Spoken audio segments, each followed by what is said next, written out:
Huh, it's recording. I didn't see any light, no beep. Anyway, yeah, so it's me. Yeah, okay, that's the video.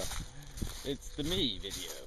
Um, yeah, general, I think, subjects. Don't have anything specific. Because theme-wise, we have Antecantavad again, attempting to argue rationalizations in defense of irrationality. So, in defense of rationalizations, essentially, right? Let's pervert. Let's change the rules when the rules of sensibility and rationality are unpleasant. When following the logical rules is inconvenient. When the truth is inconvenient, kill the truth. Even to the point where, the game is played so deep again that he's going to argue that it's all this nature, nurture, intelligence thing, right? And ultimately, if you're an informed individual, if you're educated, the standard is the highest. We could say you're not allowed anymore to do something dumb, that you know better. There you go. You know better. So knowing better means you have to do better. Your obligation is higher. So yes, if you're going to claim you're ignorant, which I guess to some extent he wishes to claim a perpetual and intractable ignorance, that because we don't know exactly what initiated the universe, therefore I can molest children. He wants to use the excuse of, a few kind of insignificant details are missing from our understanding of the nature of our origin. And they are insignificant. We know the significant detail is evolution. We know how that works. Replication and, consumption of zillions of trial and errors, to just make machines that are survivable. Nothing brilliant, nothing to get to smile about and say, oh gee, isn't that a great process, isn't that just so efficient? Yeah. Designed through attrition, designed through, I don't even know how to make a word for that, this grinding up of billions of failures to have your success. Do we have a word for that kind of inefficiency? Preposterously high collateral damage. Is there a word for that?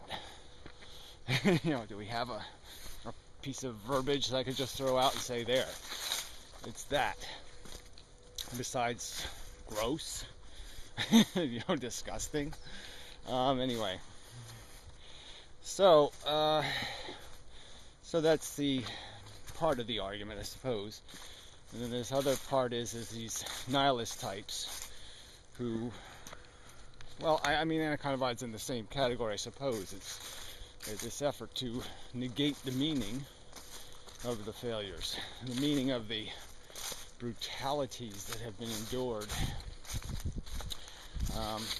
to create the ground I'm walking on.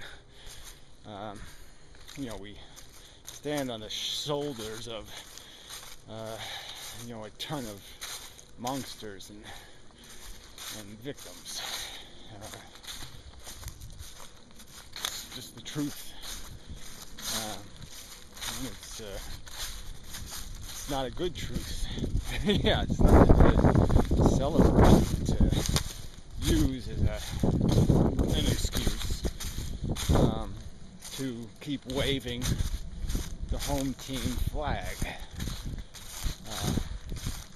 And again, that always invades every part of Anticontabod's rhetoric.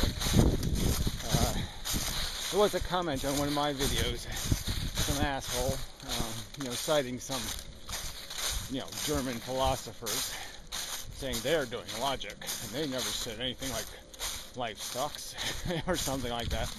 And, so what, I should say first. And then second, I should say, then he uses one of the quotes, and he calls it defeatism again. And, I've argued about this, but that's part of Anticontabod psychology, too, is this idea that, it's the Einstein thing, right? Keep doing the same thing and think you're going to have a different result. We've seen the history of what humanity has done on this planet, and it hasn't been pretty. And there's little or no evidence that it's going to get prettier. It just isn't. It isn't there. And but he's going to wave the flag because it's defeatist to admit you can't, you can't square the round peg hole thing. It can't be done. You're not going to conform the design of our nature into a pattern of functionality. It just not in the real world anyway.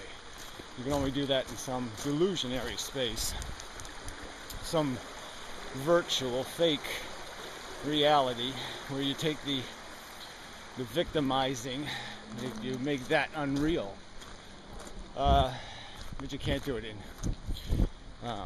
as a practical, sensible ambition. It's kind of just preposterous to say, I'm going to take this fundamentally consuming device and somehow turn it into a producing a device. Take this thing that's born in need and somehow make it useful for it to, create, generate senseless ambition, purposeless, pointless, waste ambition. It's just not in the nature of the structure, because the universe doesn't provide opportunity for a pure positive. And if you were to start with a void in space, there would be no way for you to create something beautiful or attractive or meaningful or useful or joyful or any of those things without first creating the quicksand. You can't, just the way the machine works. The machine doesn't make positives. It converts negatives into positives. It converts a negative back to its neutral and gives you the appearance of accomplishment. Because yes, you've obviously progressed the game in a positive direction, but only because the negative direction was there for you to consume. So like a Pac-Man or something else, you have to have the mechanism of need before you can have the utility of its gratification, the positive of satisfaction. And this is a fundamental, primary, explicit, it's right in front of us, it's so fucking obvious. This is it's in the nature, it's in the structure of the thing, and it's a concession that's got to be made that this is a fact of function, that things don't, you can't create the attraction out of nothing. You have to create it out of this idea of separating something from another thing and fulfilling and having the desire the mechanism of need for completion.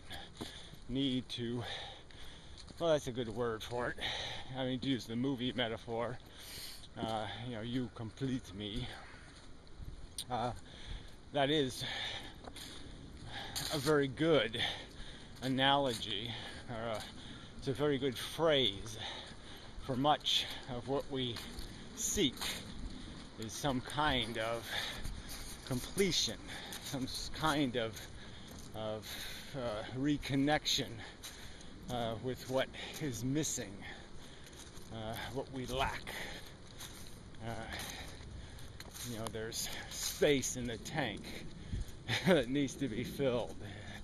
There's, I've used analogies like that life is just, the nature of existence is to dig a hole and to spend most of your existence trying to fill it.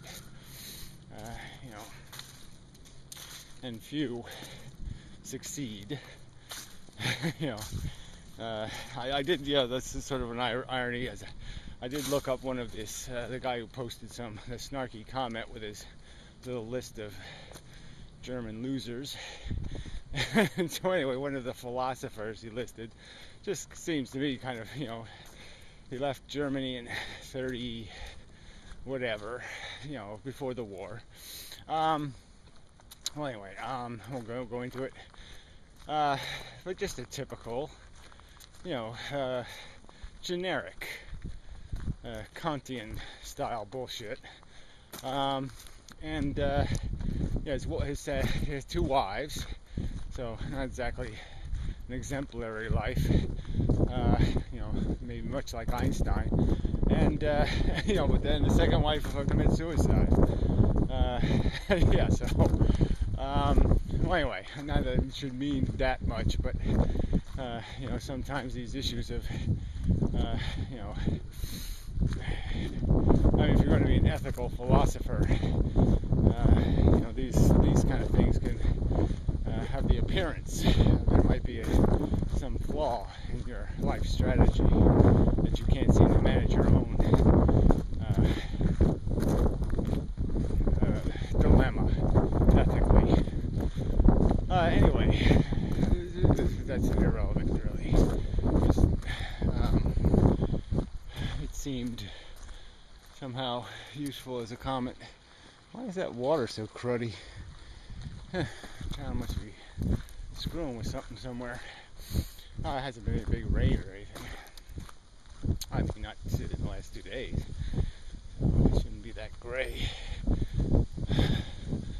It's clear here. Maybe that house is dumping some shit. Might be street water. They don't clean streets here, though. Well, anyway, I have to figure that one out. Being what do they call the ad hoc, volunteer nature observer for this area. Anyway, so I'm kind of off the beaten track, but I sort of made the points I think that need to be made. Again, the Hofladay and the Controvad don't go anywhere near the subject of biological evolution. They don't go anywhere near analyzing the nature, the function of nature, the function of the nature of the replicating process, the fact that there is no ethics built in, there's no efficiency, and there's no fundamental rational function. And these are components that not only don't exist default by presumption of a creator, right? A creator solves the problem because you just say, well, God knows what the hell he's doing. So that the religious avoid the question by just saying, God only knows, to make sense of it all. But the atheist has to do better than that. And the only sensible conclusion is that the fundamental mechanism is waste, tons and tons and tons of wasted product to create a dishwasher that doesn't wash anything but the dishes it made dirty. It doesn't accomplish anything but half fix the problems it creates. It's just by definition, it's non-functional. You can't make a problem, solve half of it, and call yourself successful.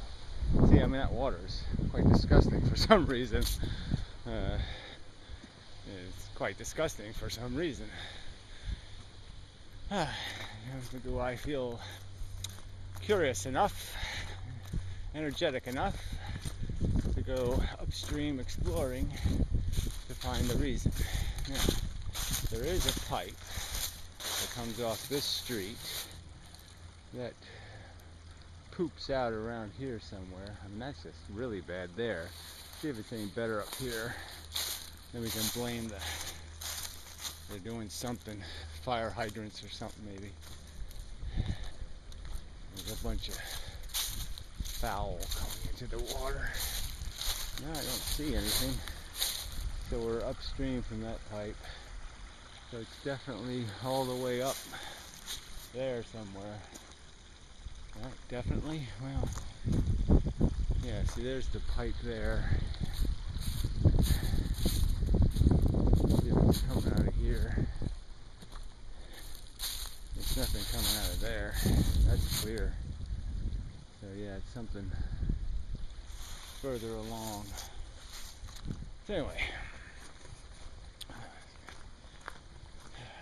another charming winter day. Yeah. Ugh. 2 more months to go. Get this over with. I can hang in there. Just hate it. You know, I've learned through experience. Yeah. You know, it brings no good. Anyway, branches down. Gotta work on a car. Anyway. There's the button. I think we're done. Yep. Trying another new lens. Lens number 743. 50 center.